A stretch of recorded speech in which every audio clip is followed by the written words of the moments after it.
Hi, I'm Jennifer Taggart, the Smart Mama on behalf of Healthy Child, Healthy World. We're here to talk about cookware, which is a popular question at the healthychild.org website.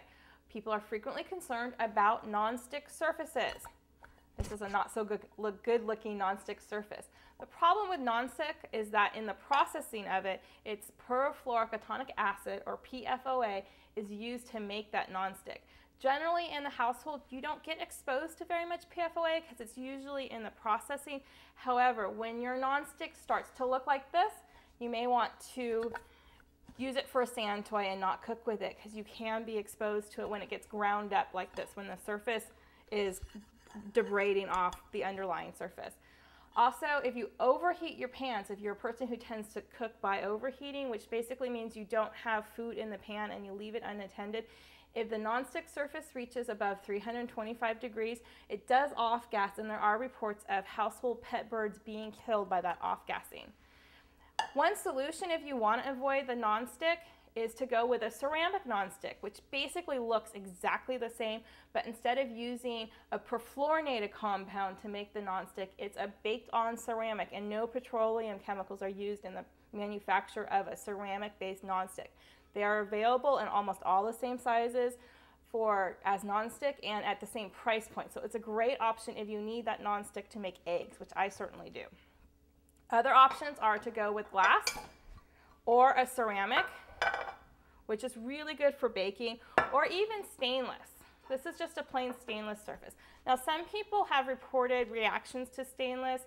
Stainless does have a high nickel content, and there's a very small percentage of the population that's allergic to nickel. If you do have a very sensitive nickel allergy, you may need to avoid stainless, but there's very few people who actually get any nickel transfer from cookware.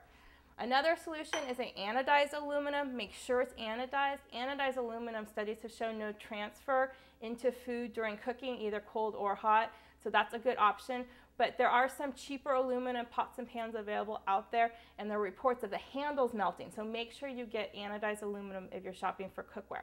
Now, the problem with PFOA, which is the perfluoroalkyl acid, is that it's part of the fluorotelomeres, which are used to make not only nonstick, but things like grease repellent and soil and stain repellents. Those are showing up in our blood system. A recent study by Johns Hopkins found that out of 300 babies' umbilical cord blood, 100% of them had PFOA and 99% of them had PFOS, which is a sister compound, in the umbilical cord blood. So they're being born exposed to these chemicals, and they are harmful or shown to be harmful to the body. But we don't really get that much exposure from nonstick. What we really get exposure is from soil, stain, and grease repellents used in things like microwave popcorn. It's postulated that our highest exposure is actually in microwave popcorn. It lines the bag and then is transferred to the buttered popcorn when it's microwaved, because you heat it up to a high temperature, and there's got some grease that basically moves it off the surface into the food. Also, things like pizza wrapping, Chinese food boxes, all those things do have those fluorotelomeres on them. So easy ways to avoid the perfluorinated compounds is to not let the food sit in the wrapper. So take the Chinese food out of the Chinese food boxes and store it in glass. Take the pizza out of that pizza box and store it in whatever you use to store your pizza in. And if you are going to get fast food, just use a tray if you're going to eat in the car. That's what I do with my kids. We have 2 trays that we keep in the cars if we're driving long distances and expect to get fast food.